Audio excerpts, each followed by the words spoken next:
Anaí Guedes de Mello, do Núcleo de Identidade e de Gênero e Subjetividades NICS, UFSC.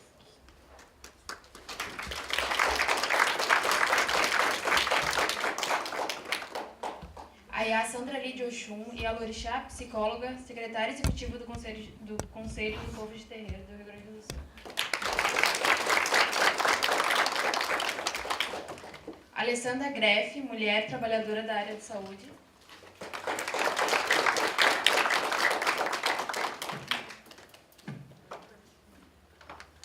Dayana Santos, educadora social, militante e estudante de saúde coletiva.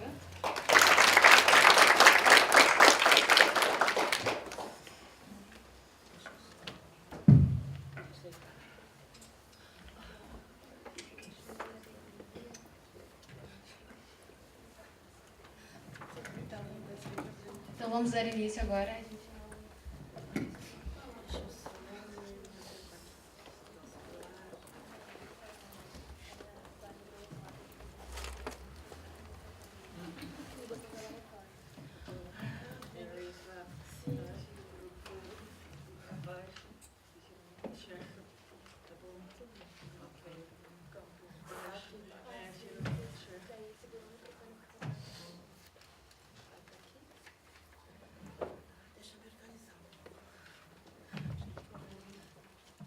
Bom, então, boa tarde.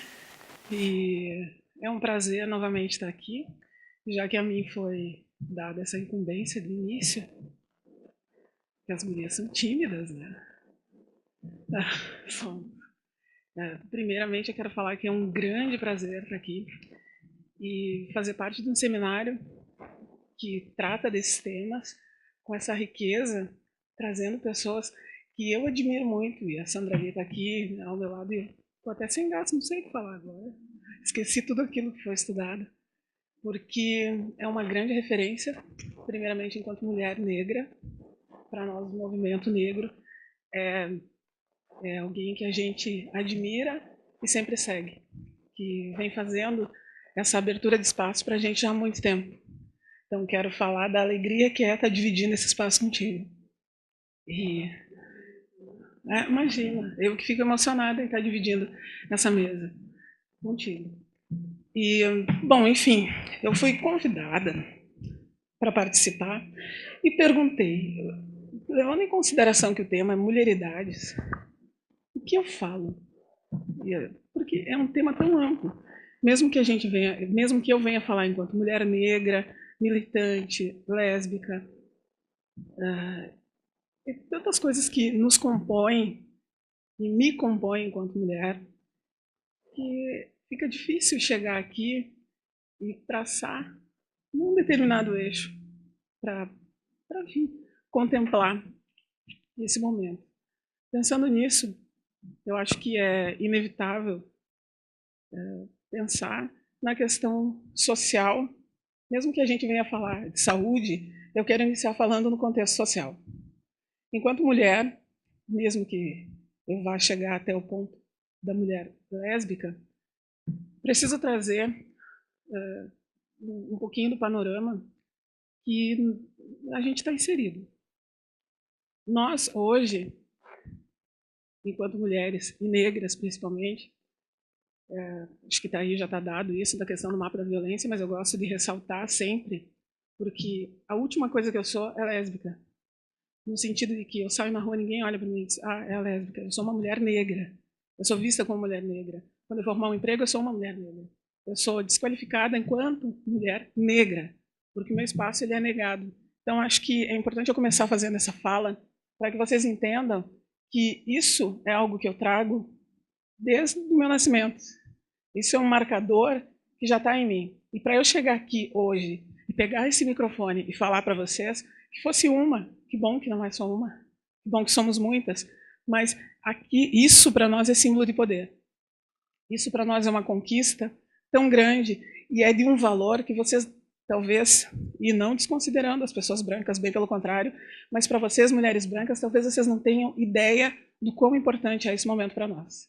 De estar aqui tendo sim essa possibilidade de estar repassando o mínimo que seja, de compartilhar o que a gente tem de saber construído pela rua, pela vida, pela vivência.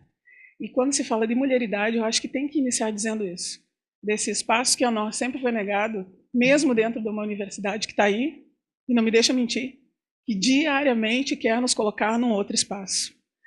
Então, eu já inicio falando sobre isso, porque acho que é de extrema importância a gente pensar que o social, hoje, a questão social, ela vem para nos colocar sempre nessa margem, e que se não for através desses marcadores que a gente vem desconstruindo através da educação, a gente talvez não tenha ganho nenhum.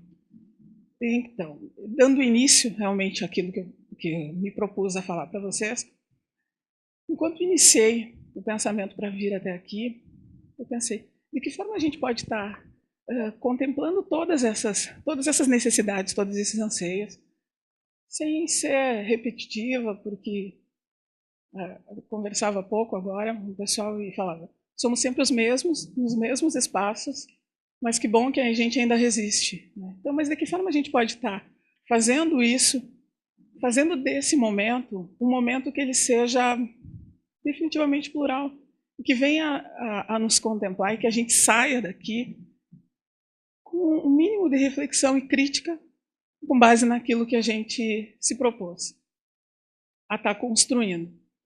Então, penso que, primeiramente, preciso falar da questão do acesso à saúde, já que o nosso tema principal hoje é esse. Por que trago dessa maneira? A gente vê que hoje as mulheres elas sofrem a cada 11 minutos um estupro nesse país. E a cada 5 minutos uma mulher ela sofre uma violência.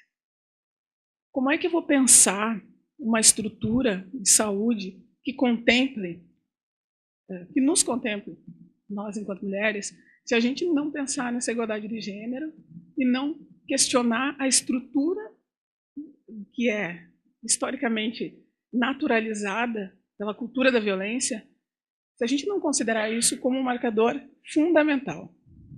A violência, ela é tão gritante e ela nos coloca num patamar tão desfavorecido que fica complicadíssimo a gente romper isso.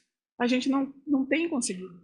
Então, aí os dados, o próprio mapa da violência em 2015, que não nos deixam mentir. E não precisa a gente ir até 2015. Agora, esse primeiro trimestre foi divulgado e já mostra que cada vez está sendo pior. A que se atribui isso, gurias? Eu, enquanto mulher militante, negra, lésbica, eu penso que a gente definitivamente está amarrado aqui. A gente tem que atribuir isso a um sistema que ele é muito cruel com a gente, mas principalmente a um poder público que é omisso, que não nos considera, que nos coloca sempre como a carne mais barata do mercado. Gosto de citar sempre a Elza Soares porque eu acho que é uma das coisas mais fantásticas que já ouvi. A gente é a carne mais barata do mercado. E estou falando enquanto mulher negra, então é pior, né? A gente precisa criar possibilidades de estar transformando isso. E de que forma a gente faz? Assim, se fortalecendo, se empoderando, mas principalmente fazendo com que esses espaços eles sejam multiplicadores. Não adianta a gente ficar só aqui. Falávamos agora, há instantes atrás, da questão do seminário que teve no ano passado, do seminário do ano passado, que foi das mulheres negras, de levar para fora da universidade tudo o que a gente trabalha aqui e da dificuldade que é para ser feito isso. E daí eu pergunto para vocês, alguém tem alguma possibilidade de fazer isso e que isso seja definitivamente efetivo sem a mão da universidade? Eu acho que a gente pode fazer isso, né? Eu acho que a gente tem sim como fazer. Talvez a gente esteja tão engolido por esse sistema qual a gente está inserido que a gente não consegue ver essa possibilidade. Falo também, enquanto mulher militante, que por muito tempo se prendeu a essas querelas, assim, pensando que não era possível, sempre me colocando mais atravancada. Sei que a relação que a gente tem com o tempo, com os afazeres, e logo de imediato me vem a reforma política, pensando que quer nos colocar aí 12 horas de trabalho, que é para não estudar mesmo, né? Então, penso que essa relação que a gente tem com todas essas responsabilidades, elas nos tomam de tal forma, elas nos, elas nos dão essa enfraquecida mesmo, porque para nós acaba sendo mais complicado. Mas se ficar só na queixa, se a gente ficar só dependendo dessas organizações que vêm, que elas vêm de cima mesmo, e que elas são brancas, e que elas são heteronormativas, enfim, toda essa estrutura que a gente sabe, e ainda muitas vezes tem por detrás delas uma Bíblia, né? Se a gente se mantiver sempre nessa linha, talvez vai ser muito pior. Acredito que a gente tem que fazer se fortalecer mesmo enquanto coletivo. E não digo esses coletivos organizados, falo enquanto coletivo mulheres. Nós somos mulheres, a gente já sofre dos mesmos preconceitos. E um grande exemplo teve hoje aqui pela manhã, que foi a Mirabal, né? As gurias são fantásticas, assim. O que está acontecendo ali na ocupação, a forma como elas estão recebendo todo mundo lá, é de uma magnitude, assim, é fantástico. Eu trabalho na educação social do município e por muitas vezes a gente não tem para onde estar encaminhando as mulheres que sofrem de violência. O município não tem suporte, né? Ele não nos dá o suporte. Não tem estrutura para isso. E a gente encaminha para onde? Para Mirabal. Então, os coletivos, eu acho que essa organização ela é tão necessária, ela se faz necessária realmente para que a gente possa estar tirando essa tensão, esse peso da negação, do não para tudo.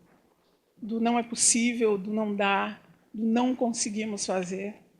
E mudar, colocar no nosso horizonte uma outra perspectiva. Eu não sei quanto tempo tem, certo? Porque a gente...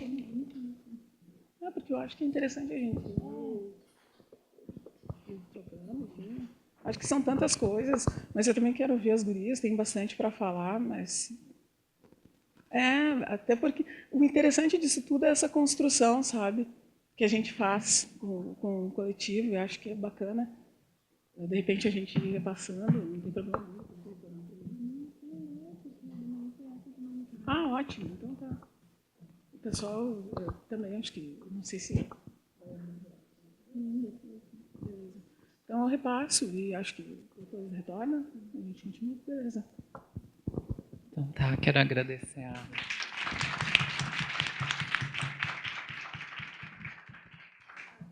a colega por ter dado a introdução, me ajudou bastante também. Eu também estava pensando bastante, não trouxe nada muito programado quando eu fui convidada. Quero agradecer o convite que me foi feito. Achei bem interessante, eu sendo uma trabalhadora da área da saúde, poder falar também, ter essa visão. Quero agradecer às colegas, é uma honra também estar aqui com as duas, me sinto privilegiada. E acho que o que a gente vai acabar fazendo aqui é fazer essa reflexão, essa fomentação, essa provocação toda desse discurso, né?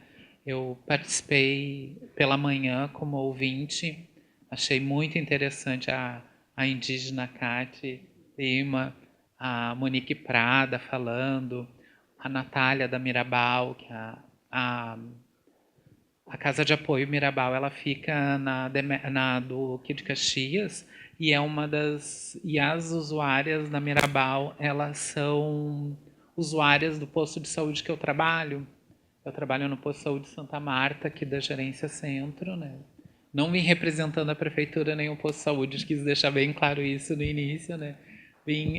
Queria vir só como uma representante de trabalhadora, né, do SUS.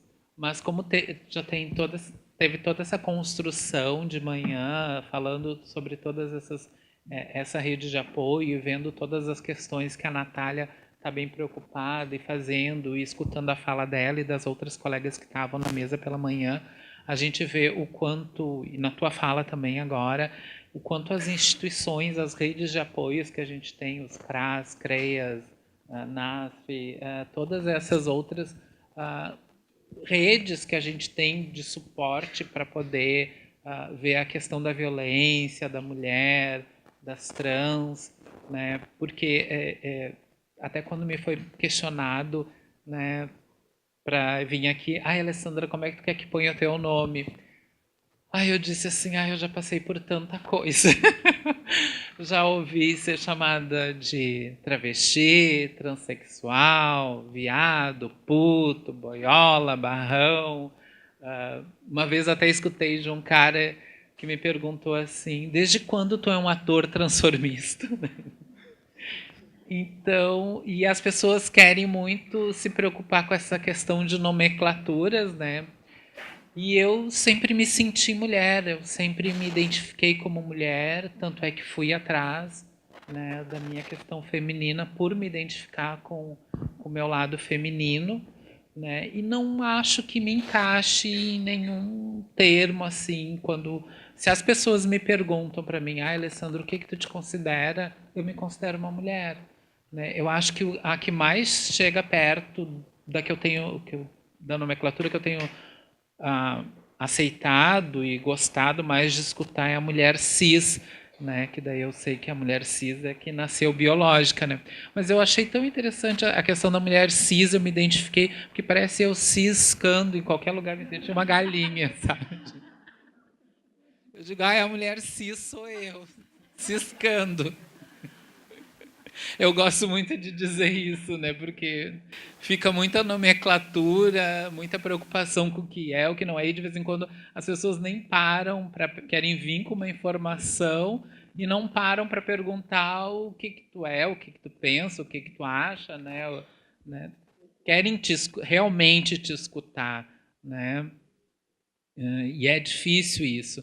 Acho que um divisor de águas na minha vida foi eu ter feito a troca do meu nome, né? Eu não tenho mais o uso do nome social, né? Graças, né? Eu tenho um nome oficial, eu mudei toda a minha documentação, na certidão de nascimento, tudo que era um grande trauma depender da boa vontade das pessoas. Aí depois dessa troca de nome, né?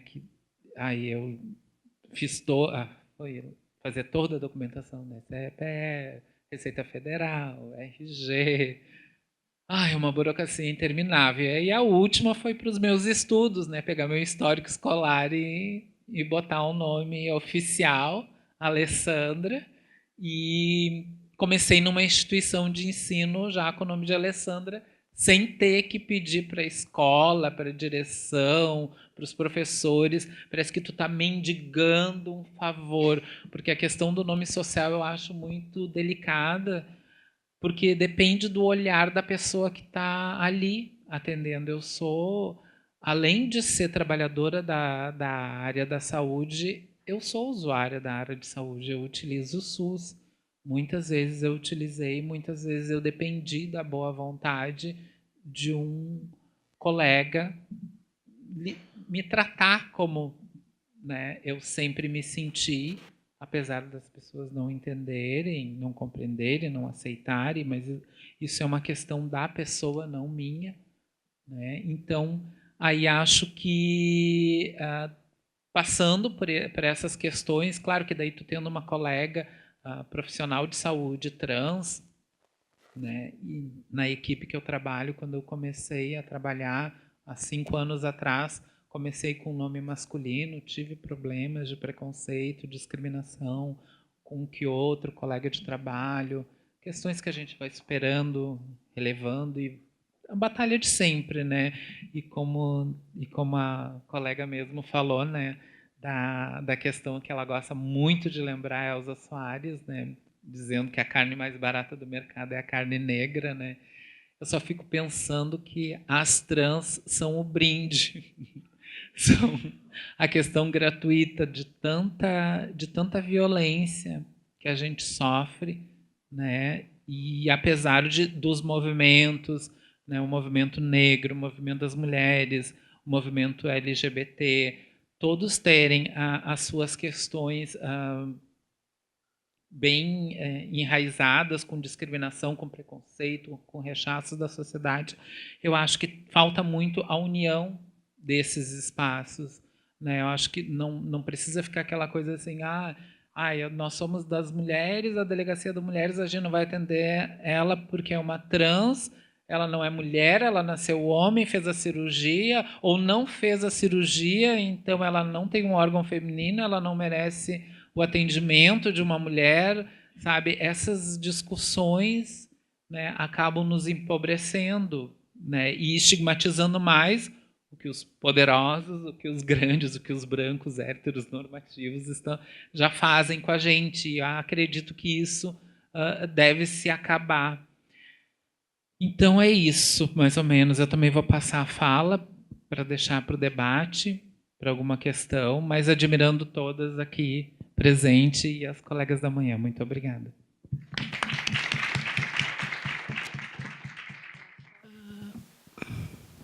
Bem, vou começar pedindo a bênção à minha ancestralidade, a bênção às minhas mais velhas, a bênção às minhas mais novas e a bênção àqueles que virão e aquelas que virão. E aquelas não estão aquelas e aqueles não estão aqueles que virão, porque certamente são aqueles e aquelas que continuarão a luta, né, de mais de 500 anos que nós, mulheres e homens, que foram trazidos de África e aqui escravizados e escravizadas, certamente, talvez algum dia consigam, né, colher os frutos dessa luta e das benesses, né, que o mundo ocidental se apropriou da cultura africana. Não vou começar agradecendo, vou deixar para agradecer depois o convite e a participação, de estar aqui nesse encontro. E começo falando e contando um Itã. Itã, para nós, é aquilo que para o mundo ocidental é considerado uma lenda, para nós é a própria vivência e a explicação do mundo e de por que nós estamos aqui. E começo contando que, quando Olodumare resolveu colocar a verdade sobre o mundo, ele a fez como um grande espelho e confiou os cuidados desse espelho a uma filha de Oxum. Óbvio, né? Adoram espelho, né? Eu sou uma delas. Confiou os cuidados desse espelho à filha de Oxum, que o cuidava com todo esmero de quem sabe que a beleza e a criação está dentro de cada um e de cada uma. Mas um belo dia, né, de tanto ela se admirar nesse espelho, por um descuido, ela quebra o espelho, que se espatifou em milhares de pedaços, tantos pedaços quanto são os seres que habitam esse universo. Preocupada, ela vai até Olodumare, né? Poxa, agora eu quebrei algo que foi a mim confiado. Olodumare, né, na sua sabedoria, coloca para ela: não precisa te preocupar, porque a verdade que era única passa a ser de cada um. Cada um terá um pedaço da verdade. E cada ser humano tem hoje um pedaço da verdade. E sempre coloca como eis a verdade. Como se a verdade de cada um fosse a verdade toda. Então eu quero também dizer que eu e a Sandra Lee de Oxum também tenho um pedacinho da verdade. E que espero que, ao colocar esse pedacinho dessa verdade, se em algum momento parecer que seja a verdade toda, que as minhas ancestrais possam me lembrar, me fazer relembrar, que a gente só vai poder conseguir reconstruir a verdade toda no dia que a gente conseguir unir todos esses pedaços. Provavelmente vai ter alguns pedacinhos que vão estar bem próximo a mim, como nesse momento, né, dividir a mesa aqui com as minhas companheiras, né, com a minha debatedora, né, e com a minha querida Naí, que está, né, tentando aqui entender o que essa pessoa está falando. Como para nós tudo é sagrado, para nós mulheres negras de terreiro, mulheres negras de axé, esse espaço aqui, nesse momento, se transforma num espaço sagrado. Normalmente nós trabalhamos com circularidade, né? Então, a gente normalmente, por estar num espaço sagrado, né, a primeira coisa que a gente faz, e foi o que eu fiz, é tirar o sapato, é ter o contato direto com a terra, né, que também, nesse momento, né, esse solo aqui se transforma em terra.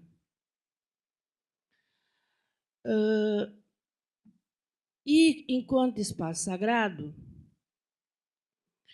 para nós discutir, por exemplo, saúde, discutir educação, discutir qualquer um dos direitos, né, para nós é um tema que, dentro da sociedade ocidental, dentro da sociedade brasileira principalmente, é um tema que às vezes nos soa estranho. Porque para nós que somos acolhedores dentro dos nossos espaços, os espaços de terreiro, soa estranho disputar e conquistar direitos. Soa estranho porque para nós saúde, educação e tudo isso são princípios que nós trabalhamos no cotidiano. E só nos é estranho quando nós temos que enfrentar, como a minha querida Ayana disse, né, quando a gente tem que enfrentar a violência da sociedade brasileira, que é estruturalmente violenta. Então, para nós, por exemplo, o tempo é algo que também é sagrado.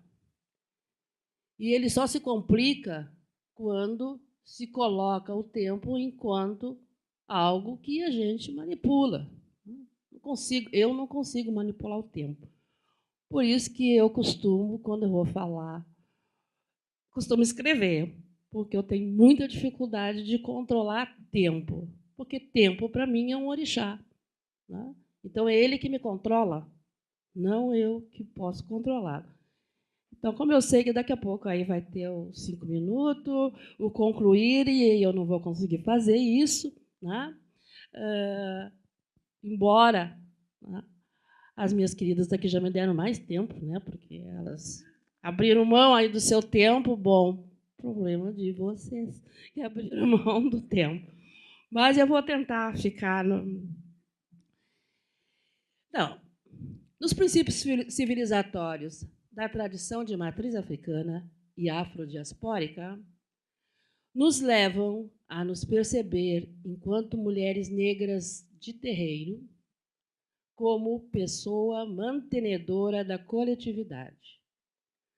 Portanto, a feminilidade negra para nós não é um conceito que individualiza, não é algo subjetivo, é algo singular, mas uma singularidade que se expressa a partir do coletivo, que nos ajuda a manter nossa saúde mental e nossa saúde como um todo, saúde entendida como um conceito integral. A feminilidade negra, orientalmente matricentrada, e depois você pode me perguntar o que é isso, é a força vital que não se categoriza, mas sim se experimenta.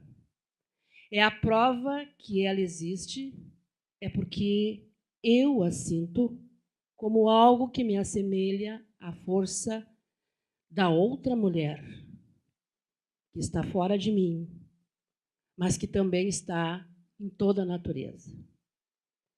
E é essa força vital que tem nos conduzido a novas possibilidades.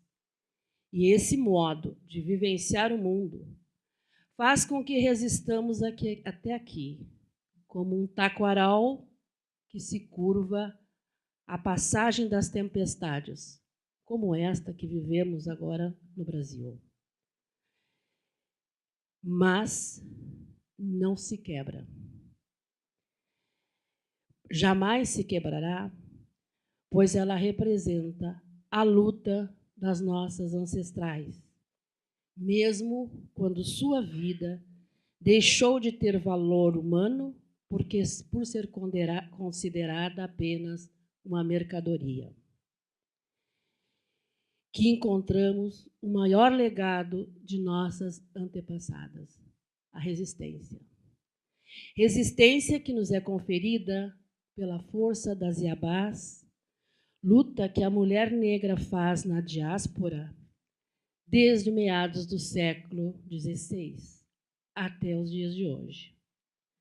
Portanto, nosso olhar, nossa percepção, nosso sentir, nosso conhecimento, diante destas reformas, como, por exemplo, do SUS, ou diante de qualquer política pública, ou mesmo diante daquilo que a sociedade ocidental dita, não pode ser segmentado por um recorte, que, sendo recorte, não comporta nossa forma de perceber o mundo.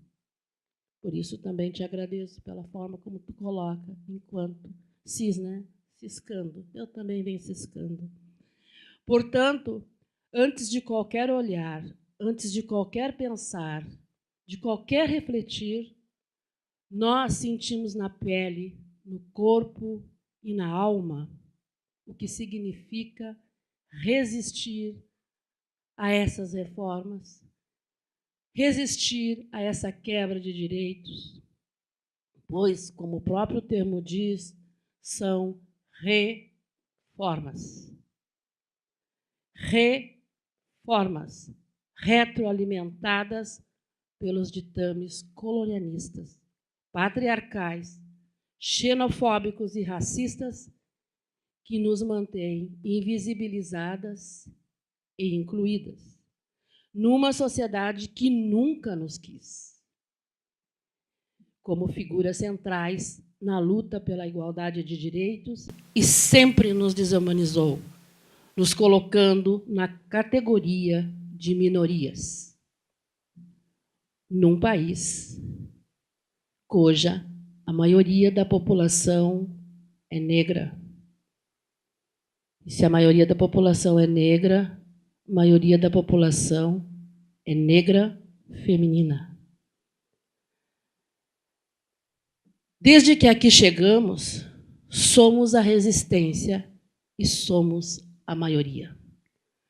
Uma maioria que resiste e resiste, porque existir para nós significa nos manter em constante vigília na guerra e na luta pela justiça e pela reparação civilizatória.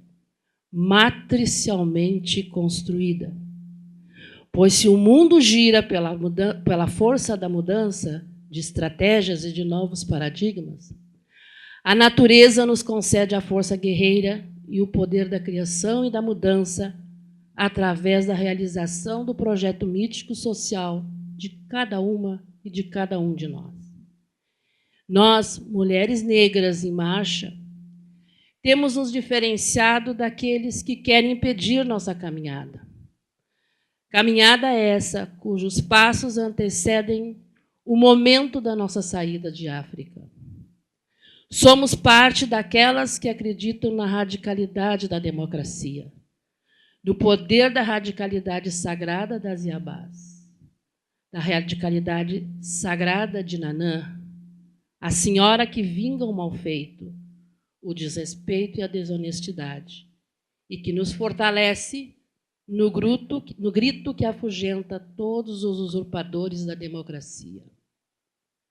O grito da mulher negra, grito que vem de uma longa caminhada, caminhada cujo fio condutor tem sido a energia vital que nos faz semelhantes a tudo que existe e que nos nutre na proteção e preservação da unidade mítica que nos dá o conhecimento e nos fortalece no contato com a espiritualidade da energia feminina matricentrada, que assegura que compartilhemos nossos dons e recebemos a dádiva das outras, como diz Sobon Fussomé. Grito que nos remete à força criadora, que nos ressignifica na diáspora e nos lembra que antes de existir a palavra, existiu o conhecimento e sua ação.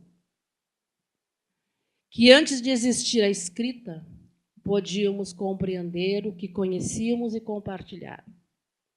Que antes de existirem as escolas, existiram e resistem os terreiros, as comunidades tradicionais, as rodas de conversa, a transmissão oral, a transmissão mãe, filho a filha, pai, filho a filha. Que antes, inclusive, da palavra e da transmissão oral ou escrita, existe o exemplo, a imitação. E a imitação que é construtiva e criativa, que expande o campo da percepção, das sensações e das competências humanas. Que antes de existirem as escolas, nos terreiros, nas comunidades tradicionais, há aprendizagem, há transmissão de conhecimento, há um fio condutor que nos une a saberes. Obrigada. E é desse fio condutor de amor e de luta pela vida e pela liberdade que se fortalece a resistência do poder feminino, negro e centrado a partir das forças das Iabás. Por isso, é urgente que a luta pelo SUS seja pela centralização do poder feminino das mulheres negras. Por isso, defender as conquistas do povo brasileiro, como o SUS, é lutar pelo direito de viver, é defender o bem viver, é defender o sagrado. E o sagrado é preservado pelo poder mítico feminino da criação.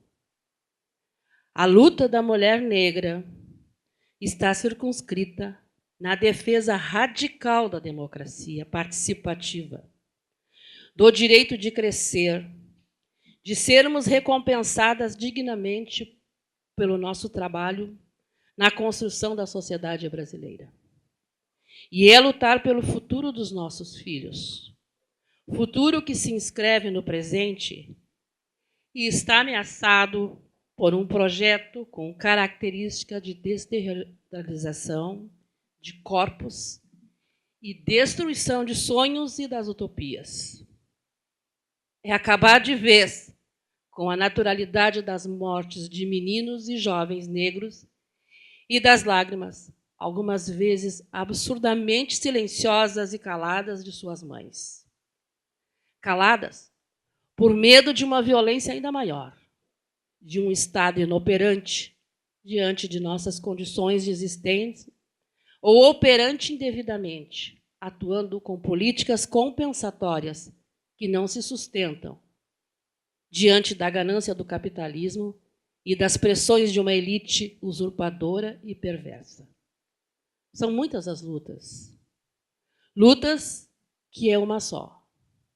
Mas que neste momento em que o fascismo se veste com a roupagem da reforma, roupagem tecida pelos fios da concepção forjada no paradigma ocidental da individualidade e do bem-estar, da realização de si próprio, é preciso cada vez mais que se reedite nossas energias, para que unamos nossos saberes e caminhemos lado a lado, harmonizando nossos passos no enfrentamento dos retrocessos de conquistas coletivas das mulheres, mas que sejamos centralizadas pela luta por reparação civilizatória, na busca de estratégias cunhadas no movimento social e na história de nossas antepassadas, através da força mítica da ancestralidade de um povo que descende de seres humanos que foram escravizados e ainda sofrem a influência do colonialismo hegemonizado por uma sociedade racista, patriarcal e sexista. Axé.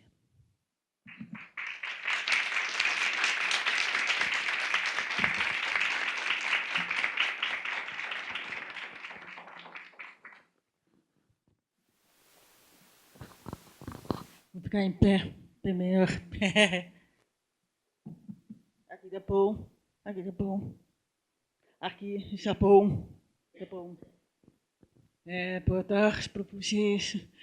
Eu preciso primeiro falar umas coisinhas práticas, porque acho que para muitas de vocês, acho que é tão feliz, desde a primeira vez que estejam ouvindo uma pessoa surda. Isso surda. Então, assim, eu quero que vocês façam o exercício de tentar repetir, vamos dizer, que eu chamo de corpo normatividade, porque o espaço todo é projetado para que enxerga, para que ouve, para que enxerga, ouve, anda. Então, vamos tentar fazer, porque vocês façam de conta que eu sou uma estrangeira falando português. Tá? Posso passar? Primeiro, eu gostaria de agradecer à organização pela oportunidade de estar aqui. Eu preciso falar um pouquinho, necessito começar a minha fala para explicar, primeiro por trás meus pessoas, mas eu quero explicar também o que é o conceito de deficiência. Deficiência, porque quando a gente fala de deficiência, imediatamente só pensa numa coisa muito negativa, uma carga moral negativa. A gente fala assim, deficiência, a gente só pensa que é deficiência, é uma falta, é um sinônimo de falta. Tá? Então, eu vou primeiro falar umas considerações, depois eu vou explicar o que é o conceito de deficiência. É bom destacar que os conceitos gênero, raça e também sexualidade, gênero, raça, sexualidade e deficiência são categorias que vieram da medicina, são categorias médicas que os próprios movimentos sociais, as ciências humanas, significaram tanto lugar, uma perspectiva sociológica, antropológica. Então é bom destacar que nós estamos no mesmo barco, no mesmo lado. As motivações para estar aqui falando da ponta da deficiência. A primeira é as conquistas já foram de um tratado que aqui no Brasil se chama Convenção sobre os Direitos das Pessoas com Deficiência. A mais importante legislação brasileira que ponta a questão das pessoas com deficiência, uma hierarquia maior do aparato legal. É a confissão das pessoas com deficiência. E essa confissão foi recentemente regulamentada por uma lei que se chama Lei Brasileira de Ilusão, ou acabaram colocando também, que eu não gosto desse termo, que é o Estatuto da Pessoa com Deficiência. Eu não gosto do termo de estatuto, porque a própria palavra estatuto lembra populações pobres que devem ser tutelados, alcançados. Tá? Então, eu prefiro falar lei brasileira de ilusão. E a outra questão, que é exatamente a pauta desse encontro, que está começando a aparecer na prática do movimento social, as aproximações das mulheres com deficiência, como sujeitos do feminismo, estão começando a aparecer, mas aí tem uma questão muito tímida, pensei porque, eu pergunto para vocês, quem tem mais alguma pessoa com deficiência aqui? Eu acho que não tem, só tem eu, não sei, tem mais alguém? Porque aonde elas estão, onde é que elas estão, a gente quase não vê, porque tem várias versões que explicam porque elas não estão aqui. Uma delas é a questão da acessibilidade, não é só a acessibilidade do espaço, é o entorno das taxas, vários motivos que implicam nisso. A outra questão é que a gente fica muito focado, como a Bessa explicou, a gente precisa resgatar um sentido da coletividade, discutir com os outros grupos as pautas comuns. E o campo da deficiência, na minha perspectiva, porque eu sou uma acadêmica, mas não penso mas na minha perspectiva, o movimento da deficiência não discute isso, só ficam entre eles, discutindo a questão entre eles. É importante sair de dentro para fora, para discutir com a pluralidade, para se mostrar o quanto a deficiência também tem a ver com raça, também tem a ver com cheiro, também tem a ver com a população LGBT. Eu estou aqui falando como uma pessoa surda, mas do lugar que eu moro, eu me reconheço na fala da Tayan, tenho o apartamento da minha identidade como mulher, como lésbica, porque o que marca mais no meu corpo é o que aparece primeiro. A visibilidade vamos usar um termo que é muito usado no campo da psicologia, é o estigma. E a chutez é o estigma que mais se coloca em evidência. As pessoas tentam tomar a minha chutez como a minha identidade principal, como se eu me reduzisse a chuta. Archuta. Então, não é o meu nome, Araí. Então, eu não sou. Isso outros meus jeitos, por isso são parratos. Tá? Então, eu quero falar também de promover a necessidade, promover a discussão, já que o tema é mulheres. Vamos discutir a pluralidade, interseccionalidade, gênero, deficiência. Eu vou mostrar algumas coisas como estão muito caçadas. Pode passar. Deficiência, a perspectiva que é um papai, não é a perspectiva hegemônica. A gente vai tentar desestabilizar os conceitos, como no campo do feminismo, desestabilizar um campo de gênero que foi trazido primeiro para a medicina.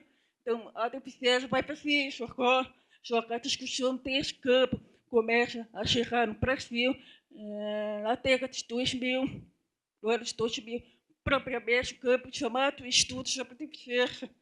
Então, assim, eu quero explicar o que é o conceito de deficiência.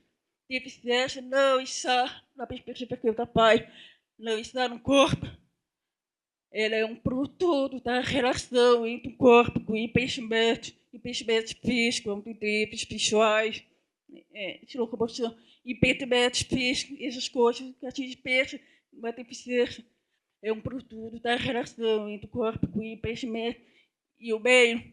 O ambiente, o meio, a estrutura social que é incapaz de prover a visibilidade para exemplo, a deficiência não está na pessoa, está na incapacidade da sociedade e prover a visibilidade para nós. Porque se uma pessoa cadeirante, não é um fato se ela chega a ter que em pé, se ela estiver aqui, é um fato se não tem rampa. Tá? Só para tentar deslocar a percepção da deficiência, deslocar do corpo para um contexto, deslocar para as barreiras. Qual é a palavra-chave? O conceito de deficiência são as barreiras. Então, pode passar. Eu vou explicar o deslocamento de todos os moteiros. A gente chama moteiros clássicos da deficiência. Mas primeiro vou falar aí. A deficiência para nós é uma categoria de cenários do corpo das ciências humanas.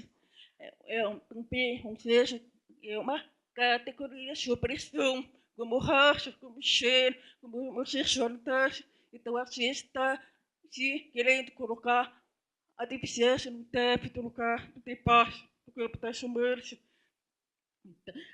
A deficiência parte das mesmas premissas epistemológicas definidas pelo campo dos estudos feministas, de ser aquela discussão que a gente faz da discussão da natureza, da cultura. O sexo já para a natureza, o cheiro já para a cultura. Na deficiência também tem essa discussão, a lesão, o machucado, a lesão está para a natureza, que a deficiência está para a cultura. Tem esse tipo de discussão. Que ela faz para aportar de produções, despertar de discursos das praças sociais, sobre conceitos de deficiência, sobre a pessoa com deficiência. Esse campo faz de analisar a deficiência numa perspectiva social. Por isso, para nós interessa a autoridade do lugar de fala, do sujeito que é uma pessoa com deficiência, e não dos médicos, e não dos profissionais da ação, no sentido, os profissionais da ação são importantes, mas tem que relativizar o lugar de fala em determinado contexto. Bom, pode passar. O moteiro médico da deficiência espera assim, a gente simplifica. Então, a gente fala moteiros clássicos da deficiência, são todos moteiro médico e moteiro social da deficiência, muito embora o campo dos estudos sobre deficiência, a gente fala que tem vários moteiros médicos, vários moteiros sociais, mas a gente vai simplificar. Então, a característica geral dos moteiros aqui, né? A deficiência é o estado isolado, uma condição anômala, analisada como fato jurídico orgânico que seja movimentar no corpo. É um fardo social que implica em gasto e reabilitação, onde manda ações de caridade. A deficiência é associada à caridade, ao assistencialismo, à propécia. É objeto de uma política especial.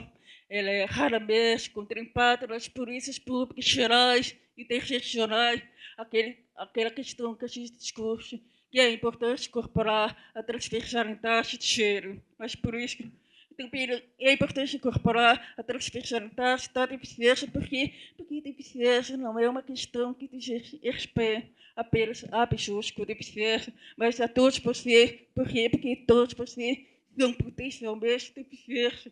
E o último mês da nossa vida faz parte do ciclo de vida. Nós quebramos uma perna, começamos a enxergar a mão, muitas pessoas começam a usar órgão, a ouvir mão. O envelhecimento é uma deficiência para o moteiro social. Faz parte do estilo de vida, de envelhecer, vai adquirindo várias deficiências. Por isso é importante analisar a deficiência numa outra perspectiva. Para o moteiro médico, a pessoa com deficiência é passiva, ela não tem voz, ela não tem autoridade para decidir sobre sua vida. É o médico, os profissionais da saúde, a hegemonia da medicina que decide sobre o nosso corpo. O sentido, o problema está no corpo, é a gente que tem que ser curada e reabilitada. Então, o modelo social vai apagar, o modelo social vai questionar o que é a perspectiva da saúde. Trouxe, sem falar um conceito de deficiência, tem doença. Deficiência não é doença para nós. Então, tem que relativizar isso. Pode passar. O modelo social da deficiência vai deslocar a compreensão da deficiência para um contexto apontando para as barreiras sociais. Eu gosto de usar um exemplo bem prático para explicar o que é isso. Por exemplo, vocês vão para uma associação de surto.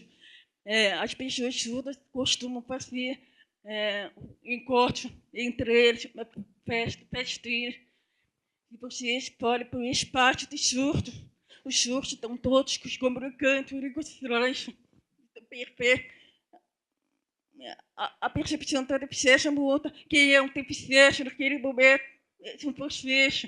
São vocês, porque vocês são incapazes de se comunicar com os estranhos.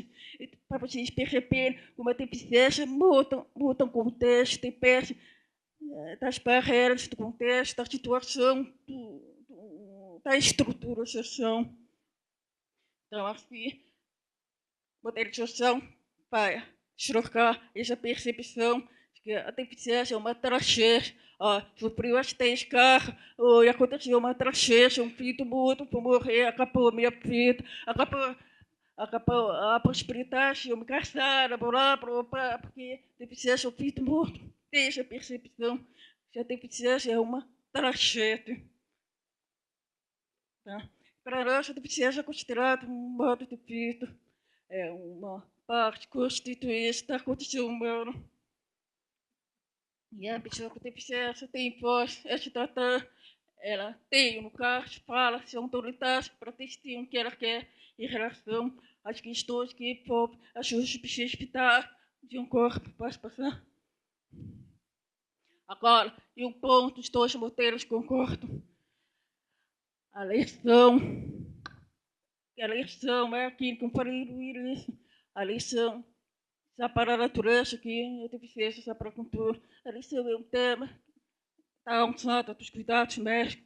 Aí sim, a autoridade também é um que diz respeito à eleição, à perspectiva dos cuidados médicos. Agora, por exemplo, o médico interferir na pauta da educação, porque a pessoa, o fato de se ela ter deficiência, ela não é capaz de se aprender, não é capaz de estar, o médico não pode interferir naquilo, não é a atribuição dele. Eu estou falando mesmo, mas não posso generalizar para os professores de computação. Pode passar. Eu queria falar um pouquinho do capacitismo, não sei se vocês ouviram falar. Acho que é uma palavra nova que está começando. Eu percebi que todo mundo fala assim, a sociedade é racista, é classista, é homofóbica, é lesbofóbica, é transfóbica, e também é sexista. Mas qual é o preconceito? Parece que a gente precisava pensar qual é aquilo que define o preconceito contra pessoas com deficiência, o que pauta o corpo deficiência. É que assim, é um tempo todo questionado pela nossa capacidade.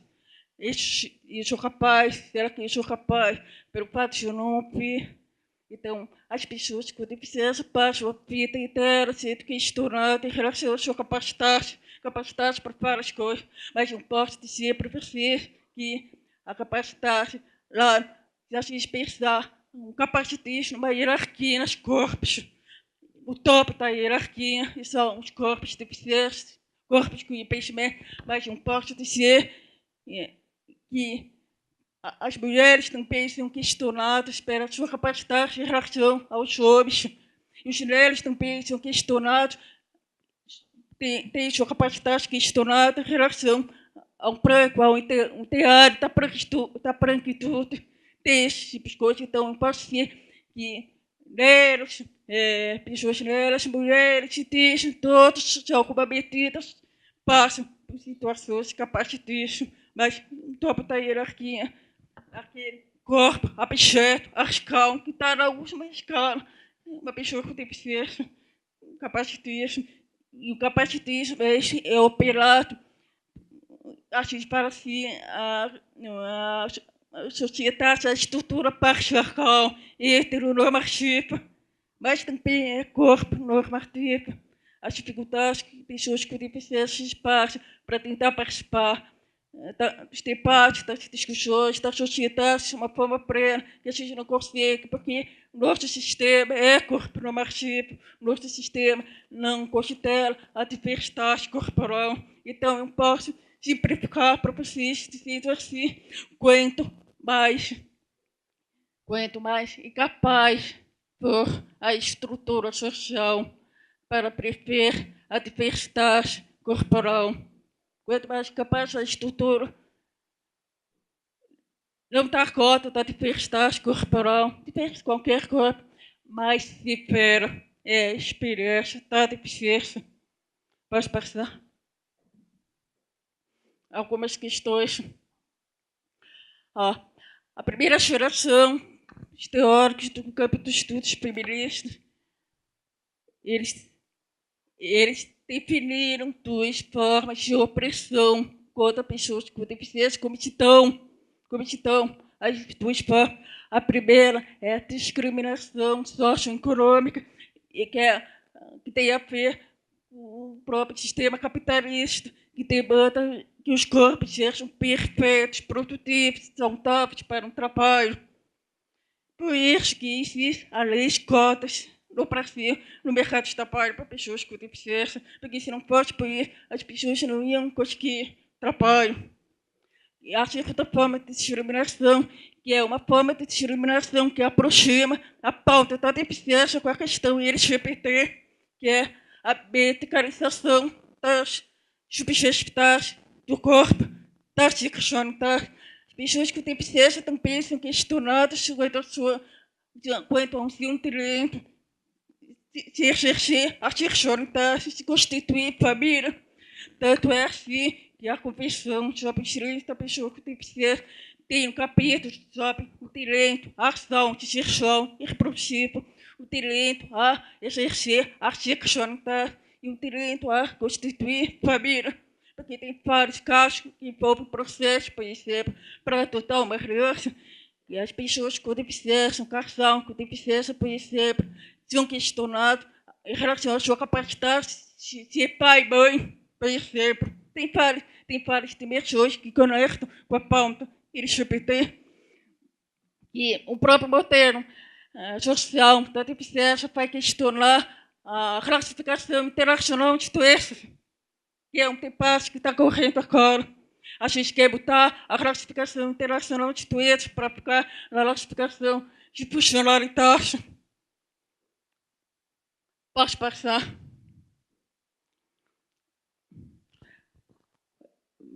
Eu vou trazer algumas pautas que dialogam com captação, deficiência, captação, que também pode conectar com outras pluralidades do corpo.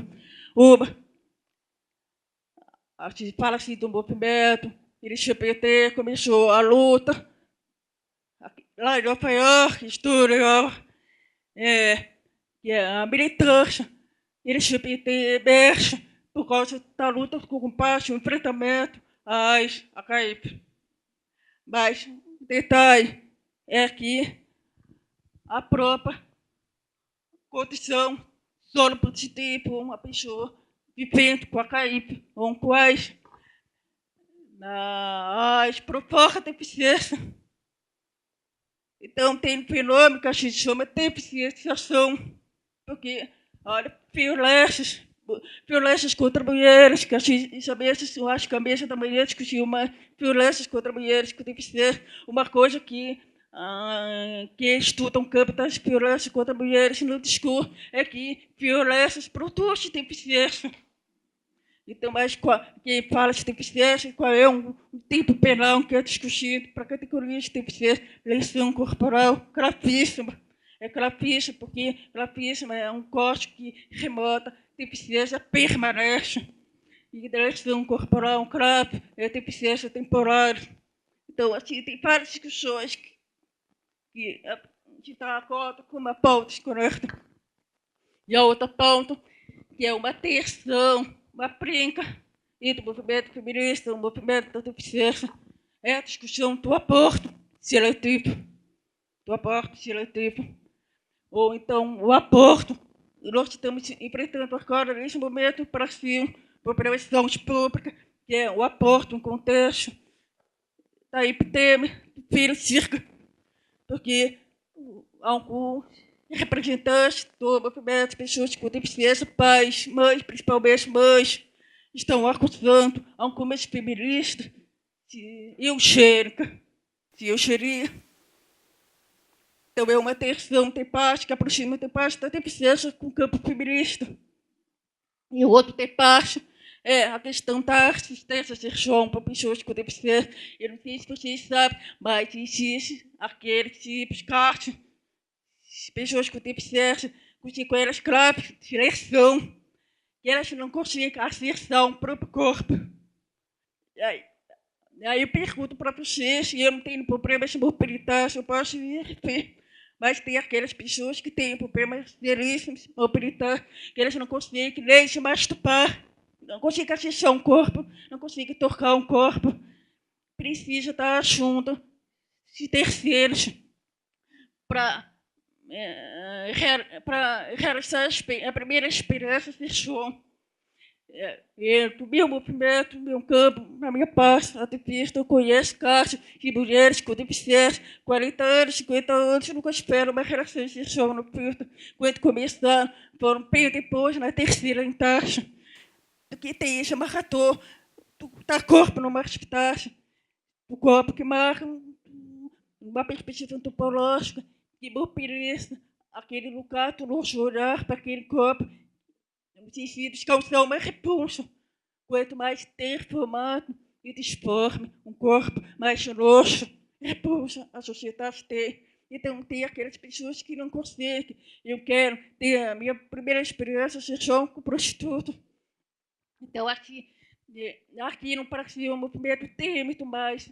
Em algumas outras partes da Europa, tem pessoas com deficiência que estão reivindicando que o Estado pague pela possibilidade de oferecer serviços sexuais para pessoas com deficiência, que é uma paga para um que não é exatamente, é uma profissão nova que se chama assistência sexual, para assistir a pessoa, não assistir na experiência, ter relação, ou assistir como é que é um corpo, mas tem uma tensão aí, uma briga, porque as feministas, as progressistas estão acusando que a assistência sexual é uma forma latente de prostituição.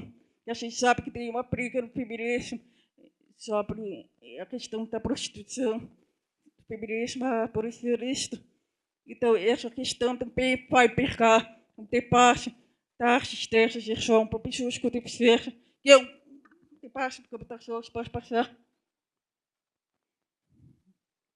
As mulheres não fazem exames preventivos, porque as mesas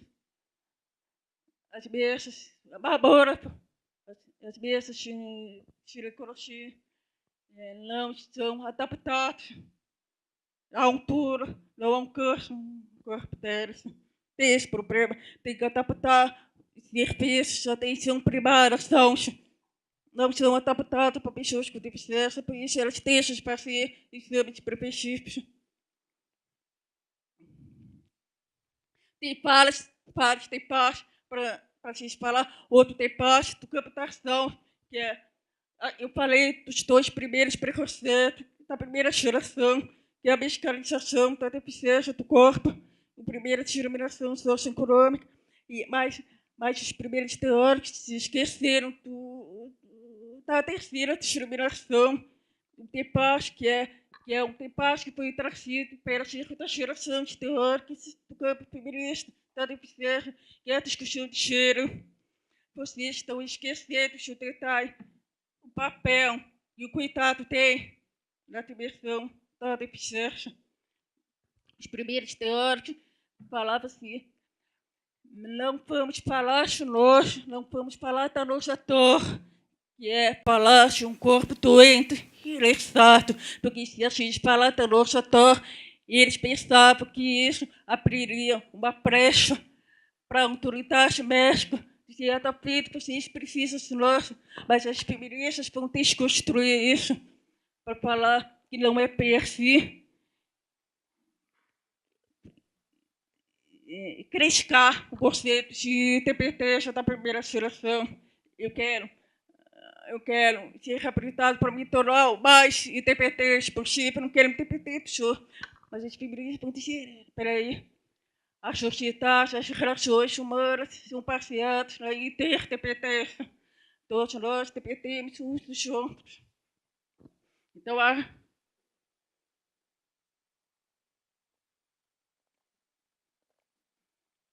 não sei se vocês sabem, o campo do estudo cheiro fez, não, o estudo feminista fez uma crítica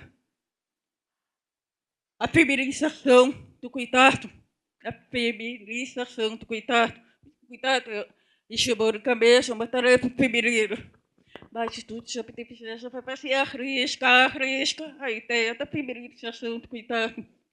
Vai mostrar cuidado não é uma pauta pertinente apenas a gênero. Nós precisamos ir além do gênero, mostrando que cuidado é uma obrigação da sociedade, do Estado, porque é um princípio ético, é um princípio de justiça social que nos marca desde o nosso nascimento até a nossa morte. Nós nascemos, precisamos de cuidado.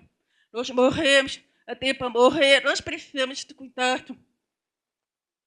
Então, assim, não tem que falar de cuidado amarrado apenas pela questão de gênero, tem um pouco além de gênero para mostrar que gênero não é responsabilidade apenas da mulher, é responsabilidade do Estado, da sociedade, mas principalmente do Estado. Por que estou falando isso? Porque pessoas com deficiência, principalmente aquelas graves, de perto da sua família, uma rede de cuidado para a pessoa com deficiência, só chora, desespera, uma rede de relações familiares funcionando. Se a família não funciona, a rede de cuidados não vai funcionar. Porque estou falando, posso passar? Posso passar? Estou falando de cuidado porque mulheres que cuidam, nós precisamos cuidar daquelas que cuidam.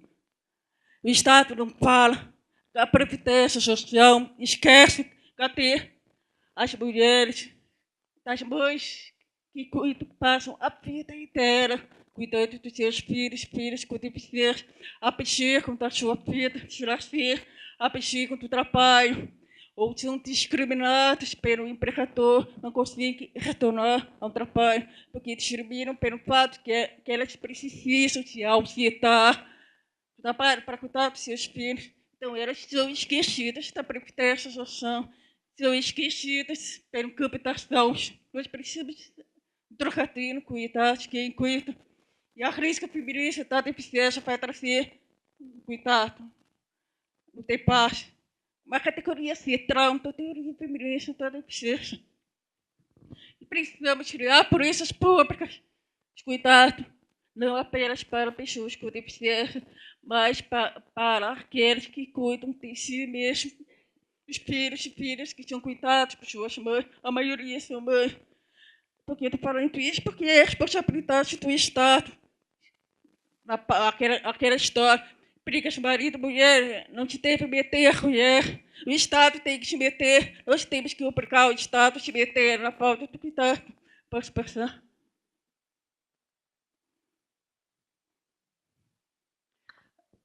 Olha, acho que nós estamos num momento gravíssimo na conjuntura política. Eu queria apenas mostrar algumas conexões entre a época atual e a época no final da década de 70, que aquele processo da redemocratização, o movimento de pessoas com deficiência começou a surgir, fez parte dessa discussão pela redemocratização no final da década de 70. Então, assim, a maioria das pessoas, de representantes desse movimento, a maioria não interessa se esses princípios se eram mulheres com deficiência, mas a gente não discutia a pauta de gênero, porque a gente estava preocupado com a questão da reabilitação, a conjuntura, um contexto era outro. E nesse momento, eu falei do modelo social da deficiência. Eu falei que nós temos que pensar, questionar a classificação internacional de doença. E a gente está no momento de discutir a classificação, a substituição desse modelo da CID pela CIP, que que é a Ratificação Internacional de Funcionalidade de Diversas Sons. E a lei brasileira de instrução, o governo completo e legítimo. Uma das coisas que foi principal do desmoço que esse governo está fazendo para as áreas, para os campos da Conjuntura, das polícias sociais, o comitê interministerial do cadastro histórico, porque a lei brasileira de instrução tem um tópico, um artigo para discutir um cadastro histórico, que é a mudança do modelo médico para o modelo psicossocial da deficiência, a avaliação da deficiência, classificação da deficiência. Ela é um médico que decidia que é deficiente para benefício da prestação continuada, por exemplo, somente médicos na vida pode decidir que tem direito a benefício. E na mudança, para sempre, que é uma avaliação psicossocial da deficiência, a proposta é que seja a classificação da deficiência para seja feita por uma equipe multidisciplinar, constituída por médicos, psicólogos, terapeutas ocupacionais, fisioterapeutas, sociólogos, antropólogos.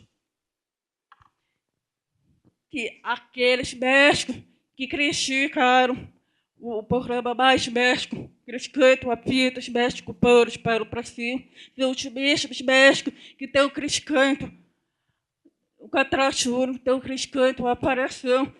Eles estão dizendo que o modelo psicossocial da deficiência é uma ideologia petista, é uma invenção petista. Então, eles não querem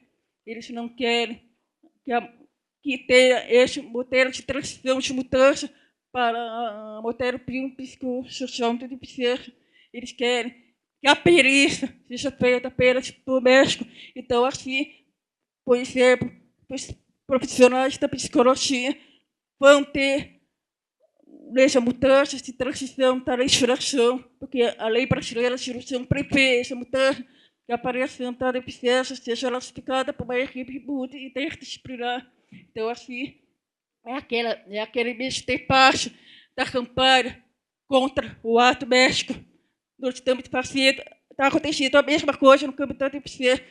E eles estão dizendo, não, classificar a deficiência só nós médicos podemos fazer isso, que a gente não quer a autoridade para a medicina participa, tem se avaliado por uma equipe para levar em conta a perspectiva social, porque a CIP considera as componentes das ações, a estrutura e participação social, a estrutura e participação nos hospitais, fatores pessoais.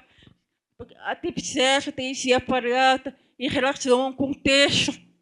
Os médicos não querem, tem que ser avaliada em relação ao corpo. Então, está tendo uma briga, porque eles querem desmontar isso. Então, vai ser uma briga agora, nesse momento, que o Comitê Interministerial do Cadastro Único, que é um cadastro único para mudar esse sistema de avaliação da deficiência. Os médicos peritos querem desmontar isso. Isso está acontecendo, então, por exemplo, vocês, psicólogos, participem.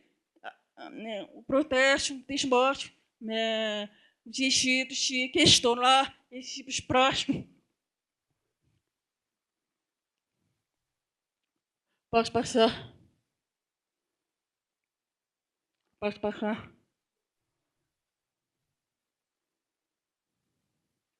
Tá. Eu acho que isso aqui é as principais pausas que eu falei, não tem correr da minha fora, então eu acho que eu vou deixar para depois, porque eu acho que eu falei muito. Posso falar? Obrigado. Obrigado.